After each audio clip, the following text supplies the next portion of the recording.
ಅಮ್ಮಯ್ಯ ಸತಿ ಸಾವಿತ್ರಿಯ ಯಮನನ್ನೇ ತಡೆದು ತನ್ನ ಗಂಡನ ಪ್ರಾಣವನ್ನು ಉಳಿಸಿಕೊಂಡು ಜಗಚ್ಚಿತ್ರ ಯುದ್ಧಕ್ಕೆ ಅವನು ನಿಮ್ಮ ಗಂಡನನ್ನು ಏತಕ್ಕೆ ಉಳಿಸಿಕೊಳ್ಳಲಿಲ್ಲ ಅಮ್ಮಯ್ಯ?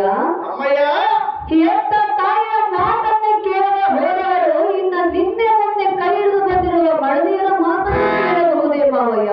ಸಹಜವಾಗಿ ಕೇಳೋಣ ಅಮ್ಮಯ್ಯ. ಹೇಳುವುದು ಕೇಳು. ಅದೇ ವಿಸ್ತಾರವಾಗಿ ಹೇಳು ಅಮ್ಮಯ್ಯ.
ನೀತಿವಂತವಾದ ಸೊಸೆ ಶಿರೋಮಣಿಯೇ,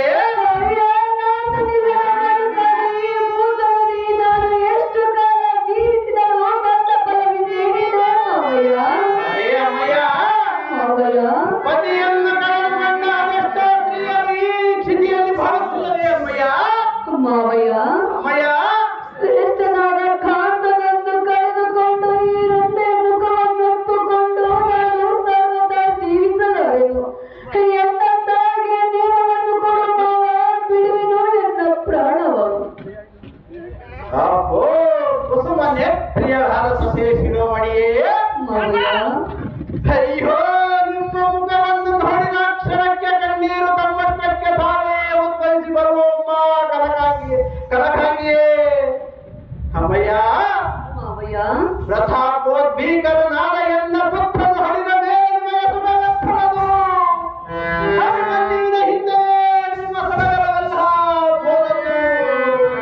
ಅಮ್ಮಯ್ಯ ಅಯ್ಯೋ ಆ ಜಡಗರ್ಭವನು ನಿಮ್ಮ ಪಡಿಯೊಳಗೆ ಇಂಥ ಬರಹವನ್ನು ಬರೆದಿರುವನು ಯಾರು ಮಾಡುವುದು ಹೇಳಿದೆ? ಅಮ್ಮಯ್ಯ ನಾನಿಲ್ಲದ ವೇಳೆಯಲ್ಲಿ ನಾ ಪಡೆದ ಮಗನನ್ನ ಗೌರವರ್ಣದ ಕರಮಂಡಲಕ್ಕೆ ಕಳುಹಿಸಿ ಕನ್ನಡರು ಧರ್ಮವನ್ನಿಟ್ಟು ಕುಳಿತಿರುವನು ಈ ಧರ್ಮಜನು. ಅಯ್ಯೋ ಶಿವ ಶಿವ, ಅಯ್ಯೋ ಶಿವ ಶಿವ, ಏನು ಮೋಸವಾಯಿತು, ನಮ್ಮ ಭಾಗವೇ ಸುಟ್ಟು ಹೋಯಿತು. ಅಮ್ಮಯ್ಯ ಮಾವಯ್ಯ, ಬರಹ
ಮೌಲ್ಯ ಅಮ್ಮಯ್ಯ, ಎನ್ನ ಸಾವಿಗೆ ನೇಮವನ್ನು ಕೊಡು ಮೌಲ್ಯ. ನಿಮ್ಮ ಸಾವಿಗೆ ನೇಮವನ್ನು ಕೊಡು ಎಂದರೆ ನಾನೇನು ಕೊಡಲಿ ಅಮ್ಮಯ್ಯ? ಅಂತ ಕಾಂತನನ್ನು ಕಳೆದುಕೊಂಡು ನಾವು ಸರ್ವತ ಜೀವಿತವಾದೆವು ಮೌಲ್ಯ. ಸ್ವಲ್ಪ ಶಾಂತವಾಗು ಅಮ್ಮಯ್ಯ. ಅಮ್ಮಯ್ಯ, ಕೇಳುವುದು ಕೇಳು ಮೌಲ್ಯ. ಅದೇನು ಚೆನ್ನಾಗಿ ಹೇಳು ಅಮ್ಮಯ್ಯ. ಪ್ರಾಣಕಾಂತನ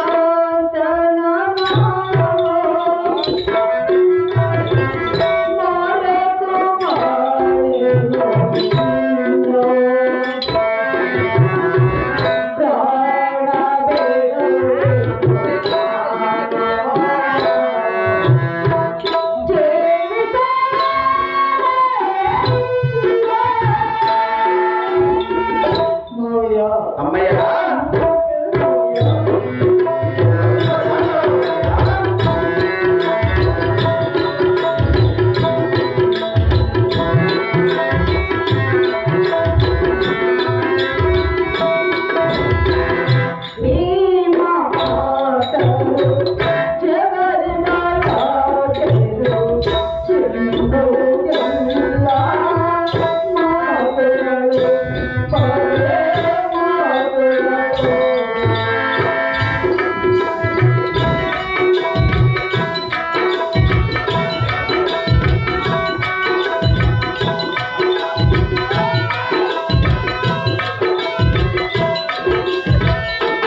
ಹೊಡೆದ ಮೇಲೆ ಹಾಕ್ಬಿಡ್ರು ಅಹೋ ಅನಿಜ ಆಗ್ರಜ ಏನು ಕೇಳು ಅದೇನು ಚೆನ್ನಾಗಿದೆ ಮಾರಯ್ಯ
ಅಭಿಮಾನ್ಯನು ನಿನಗೆ ಮಾತ್ರ ಮಗನು ನನಗೆ ಮಗನಲ್ಲವೇ ಹೇಗೆ ನಿನಗೆ ಮಗನಾಗಿದ್ದರೆ ಕೈ ಎದಕ್ಕಾಗಿ ಕಳಿಸಿಕೊಟ್ಟೆ ಅಲ್ಲಯ್ಯ ಪಗುಣ ನಿನ್ನೋರ್ವನಿಗೆ ಮಾತ್ರ ಪುತ್ರ ಶೋಕವು ನನಗೆ ಮಾತ್ರ ಶೋಕವಿಲ್ಲವೇ ಹೇಗೆ ದುರತೀರ ಪಾಠ ಯಾಕಕ್ಕಾಗಿ ನುಡಿ ಅನರ್ಥ ಪಟ್ಟಣ ಮೇಲೆ ನಿನಗೆ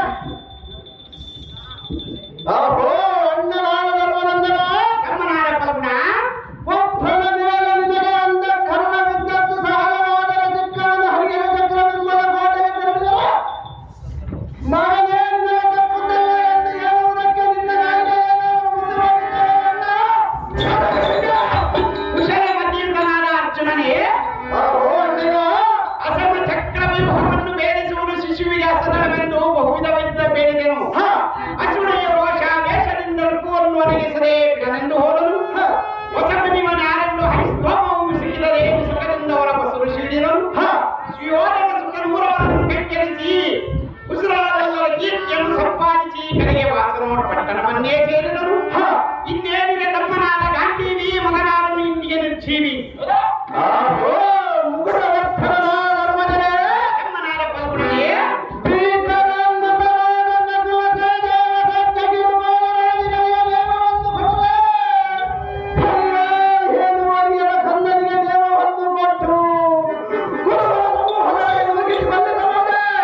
ಕಣ್ಣೀರನ್ನು ಸುರಿಸುತ್ತ ಮೊಳಬೇಸರ ಬಂದರೆ ನಮ್ಮ ವಂಶನಾಶಕ್ಕೆ ಮೂಲವಾದೀತು. ಎತ್ತವರ ಕಣ್ಣ ಮುಂದೆಯೇ ಹಾಡಿ ಬೆಳೆಯಬೇಕಾದ ಮಕ್ಕಳ ಮರಣ ಹೊಂದಿದ ವಂಶನಾಶಕ್ಕೆ ಮೂಲವಾಗುವುದಿಲ್ಲವೇನಯ್ಯ? ಅಹೋ ಇಂದ್ರ ಸಂಜಾತರೇ, ಅಹೋ ವಾಯು ಸಂಜಾತ, ನಿಮ್ಮ ಕನ್ನಡಿಗೆ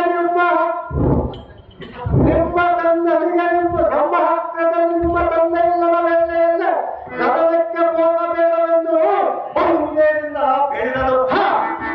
ಅಗ್ರಜನ ಮಾತು ಕೇಳದೆ ದೊಡ್ಡವಾದ ಅಭಿಮಾನಿನ ಧರ್ಮದ ಹಕ್ಕೆಯನ್ನು ಉಲ್ಲಂಘಿಸಿದನು. ಸುಮ್ಮನೆ ನೀನು ಗಂಡ ಮಾತುಗಳ ನಾಟಕ ಬದ್ಧವಾಗಿದ್ದೆ.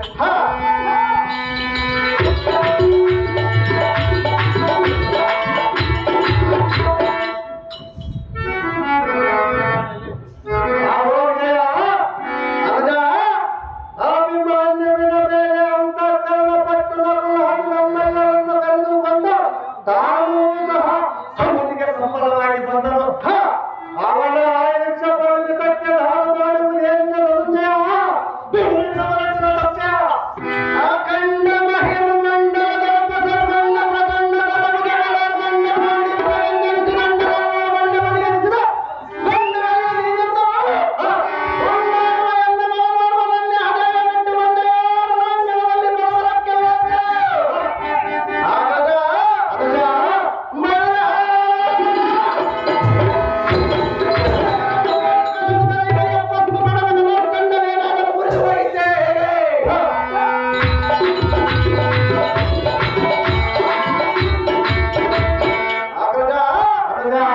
ಭೂಮಿಯ ಆಕಾಶವನ್ನು ಹಿಡಿದು ಕೈತಾಳವನ್ನಿಕ್ಕುವ ಕಲಿ ಭೀಮಸೇನನು ಈ ಜಗತ್ತನ್ನೇ ತಲೆಕೆಳಗೆ ಮಾಡುವುದನ್ನು ಕಲಿಸಲು ಹೇಳಲು ಸುಟ್ಟು ಹೋಯಿದ್ದೆ.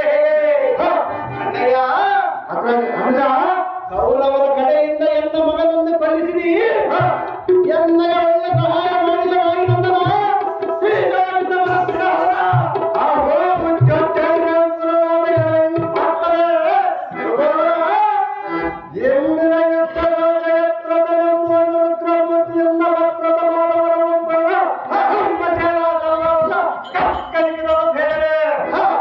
ನಾವು ಕಾರಣದ ಯುದ್ಧ ಕಾಲದ ಮುದ್ದು ಮದಿಯಾದ ದ್ರೌಪದಿಯನ್ನು ಕತ್ತುಕೊಂಡು ಬಂದ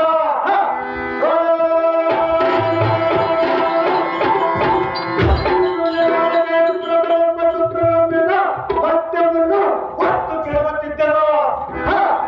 ಶ್ರದ್ಧರಾದ ಧರ್ಮದ ಮಾತಿಗೆ ಕಪ್ಪಲದಲ್ಲಿ ಬಂದು ಸೈನ್ಯಗಳನ್ನು ಬುದ್ಧ ಹೇಳವಲ್ಲ. ಎನ್ನ ಕರಪದ್ಮಗಳನ್ನು ಹಿಡಿದು ಅವನ ಪ್ರಾಣವನ್ನು ಉದ್ಧರಿಸಬೇಕೆಂದು ಬಿಡಿಸಿ ಮಾಡಿದೆ ಅನ್ನೋ ಮೂಲ.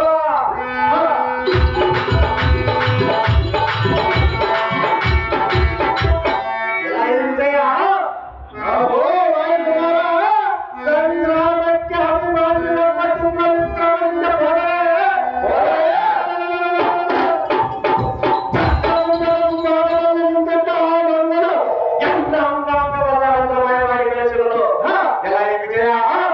ವಾಯುಕುಮಾರ, ಈ ದಿನ ಮಾತ್ರ ಅಪಜಯಗಳನ್ನು ಎಲ್ಲ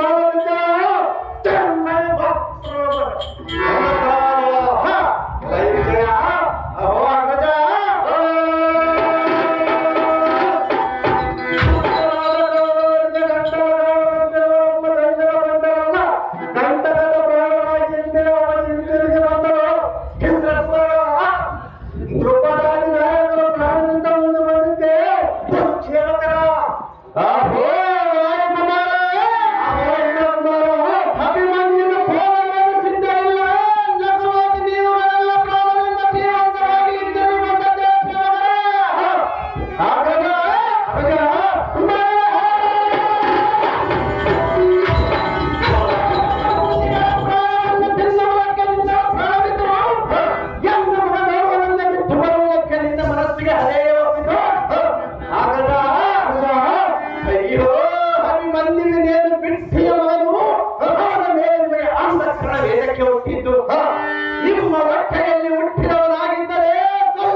ಬರಕ ಅವರನ್ನಾಗಿ ಮಾಡಿದರು. ಅವು ಅಂಚ ಆಗ್ರಜ ಅಥವಾ ಸಾತ್ಯಕಾರಿಗಳನ್ನು ಹಿಂದಿರುಗಿಸಿದರು. ನಿಮ್ಮರಾದ ವಿರಾಟ ಭೂಪಾಲರನ್ನು ಹತ್ತಿರ ಕೊಡುವಂತೆ ಮಾಡಿದರು. ಅವು ತಮ್ಮನೇ ಅಹೋದಯ ನೋಡು ನನ್ನ ವಂಶ ಸ್ಥಳದಲ್ಲಿ ವಿಷಕರುಗಳು ಹಾಕಿ ಹೇಗೆ ಕೂಸಿನ ಹಿಂದೆ ಹೋಗಿ ಕಾರಣ ಮಾಡುವುದಕ್ಕೆ ವಶವಿಲ್ಲದಂತಾಯಿತು. ಅಸಮ ಬಲಶಾಲಿಯಾದ ಪಾರ್ಥ ಆಯ್ಕೋ ಇಂದಿನ ಕಾರ್ಯವ್ಯರ್ಥ. ಸಾಕು ಸಾಕು ನಾನು ನಿಲ್ಲಲಾರ ಸಮರ್ಥ. ಮುಕುಟವತ್ಥರನಾದ ಧರ್ಮಜನೆಯೇ ತಮ್ಮನಾದ ಧನಂಜಯನಿಯೇ ಕೇಳು ನುಡಿ ಬಿಡುದು ಫಲವೇನು? ಸಾಕು ಸಾಕು ಒಡೆಯವಿಲ್ಲದ ವಸ್ತುವಾದೇನು?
ತಪ್ಪಿದರೆ ಅಗ್ನಿ ಪ್ರವೇಶವನ್ನು ಮಾಡಿ ಮತ್ಕಾಯವನ್ನು ಧರಿಸಿಬಿಡುವುದು ಧರ್ಮನಂದನ ಕೇಳಿದವಾರನ್ನು ಪ್ರತಿಜ್ಞೆಯವನ್ನ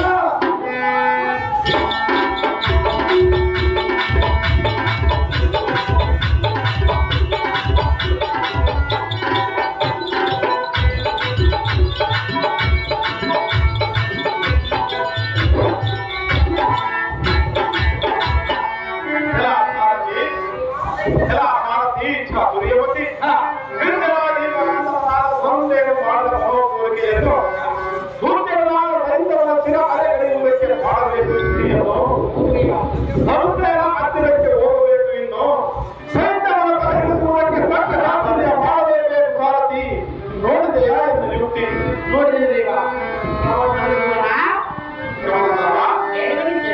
ಅದೇನು ಚೆನ್ನಾಗಿ ಹೇಳಿದೆ ಮಾತ್ರ.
ಯಮನಂದನ ಯದುನಂದನ ಹೇಳುವರು ಚೆನ್ನಾಗಿ ಕೇಳು. ಹಾಗೆ ಹೇಳು.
ಸಾಧ್ಯವಿಲ್ಲ. ನೀನು ವಿವೇಕಿಯಾಗಿ ಚಿಂತೆ ಮಾಡಿದರೂ ಲಾಭವಿಲ್ಲ.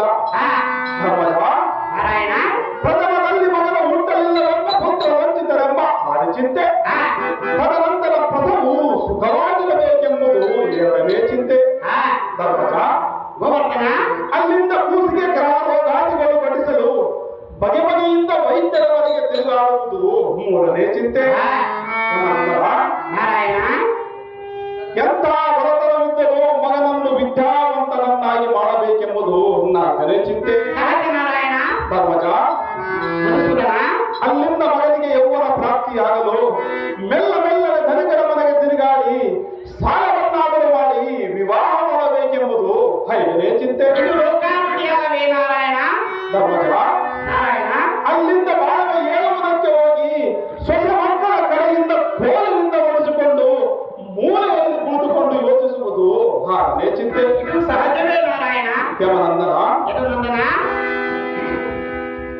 ನಿಮ್ಮ ಮಗನಂತೆ ಆಯುಷ್ ಮುಗಿದು ಅಳಿದು ಹೋದರೆ ನಮ್ಮ ಮನ ಮೇಲೆ ಮುರಿಯಿತೆಂದು ಗೋಳಾಡುವುದು ಏಳನೇ ಚಿಂತೆ. ತನ್ನ ನಿಜವನ್ನು ತಾನು ನೋಡಿಕೊಂಡರೆ ಜನನಿ ಜನಕರೆಂಬುವರಾರು, ಪತ್ನಿ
ಏನು ಮಾತನಾಡಿದೀವಿ ವಾಯುನಂದನ? ನಿನಗೆಲ್ಲಿಂದ ಬಂತು ಇಂಥ ಮೂರ್ಖತನ? ಎಂತದ್ದು ಮಾತನಾಡಿಯೋ ಶ್ರೀಕೃಷ್ಣ? ನಿನಗೇನು ಪುತ್ರ ಶೋಕದ ಭ್ರಾಂತಿಯೋ ಅಥವಾ ಐಶ್ವರ್ಯ ಪ್ರೋತ್ಸಾಹವೆಂಬ ಚಿಂತೆಯೋ? ಪುತ್ರ ಶೋಕದ ಭ್ರಾಂತಿಯೋ? ಇಲ್ಲವೇ ಅರಣ್ಯದಲ್ಲಿ ಹಣ್ಣು ಕಾಯಿಗಳ ತಿಂದ ದೋಷದಿಂದ ಇಳಿದಿರುವ ಪತಿಭ್ರಮೆಯೋ? ಎಲ್ಲರಂತೆ ನಿಮ್ಮ ಪುತ್ರನು ಆಯುಸ್ಸು ಮುಗಿದು ಅಳೆದು ಹೋದರೆ ನಮ್ಮ ಮೇಲೆ ಕೋಪಗೊಳ್ಳುವೆಯ ರುಗೋದರ? ನಾನೇನು ಮಾಡಲಿಲ್ಲ. ಅಭಿಮನ್ಯುವಿನ ಸಂಹಾರ ನಾರಾಯಣ ಬಿಡುವಿನಿಂದ ತಪನವನ ಸಕಲ ಧರ್ಮಾಂತರ್ಯಾಮಿಯಾಗಿ ಸುಕುಮಾರವನ್ನು ಕೌರವನ ಬಲವನ್ನು ಕರ್ಮಕ್ಕೆ ಸಂಬಂಧಿಸಿದೆ. ನಮಗೆ ಇಲ್ಲದ ದುಃಖವನ್ನು ತಂದೊಡ್ಡಿದೆ.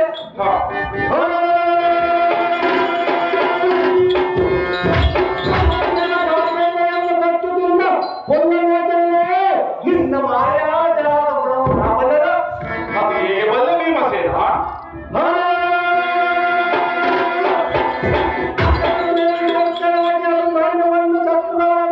ಕೌರವನ ಕಡೆಯಿಂದ ಸಾವು ಬಯಸಿದೆ. ನಿಮ್ಮ ಸಹೋದರಿಯಾದ ಸುಭದ್ರ ದ್ರೌಪದಿಗಳನ್ನು ದುಃಖದವರು ಮುಗಿಸಿದೆ. ನಮ್ಮ ಅಣ್ಣ ತಮ್ಮಂದಿರಿಗೆ ಕಣ್ಣೀರು ಸುರಿಸಿದೆ.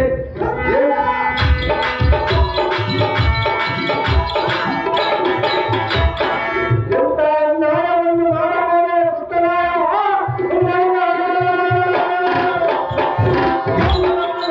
ನಿನ್ನ ಚಮತ್ಕಾರವನ್ನು ನನ್ನಲ್ಲಿ ತೋರಬಂದರೆ ಅಂದರೆ ಮಾಡುವುದೇನು ಭೀಮಸೇನ?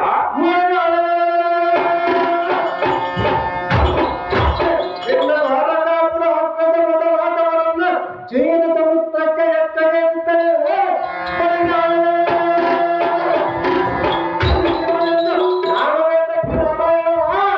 ಎಲ್ಲ ಥರದಲ್ಲಿ ನಡೆಯುವ ಪದಾರ್ಥವನ್ನು ನೋಡಿ ಮಾತನಾಡುವ ಹೆಚ್ಚ ಭೀಮನೇ.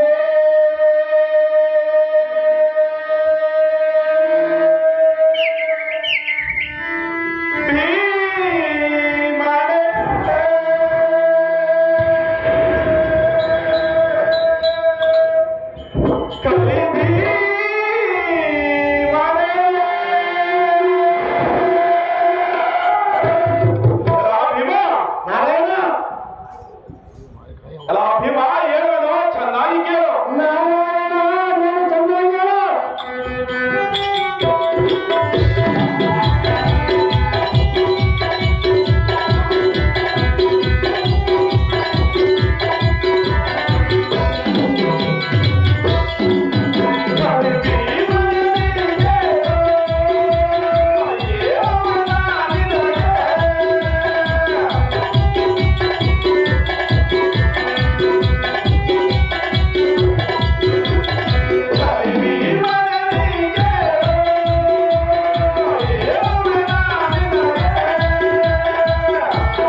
ಸಹಜವಾಗಿ ತೋರಿಸುವ ಭೀಮ, ನಾರಾಯಣ ನಿನ್ನ ದಿವಸ ಪದ್ಮ ಯುವಕರ ಮುಂಭಾಗದಲ್ಲಿದ್ದ ಜಯದ್ರಥನೊಡನೆ ಏನಾಯಿತು ನಿನ್ನ ಬಾಳು ಹೋದರ ಬಿಡು ನಿನ್ನ ಭೀಕರ ಅಹೋ ಜಡಜ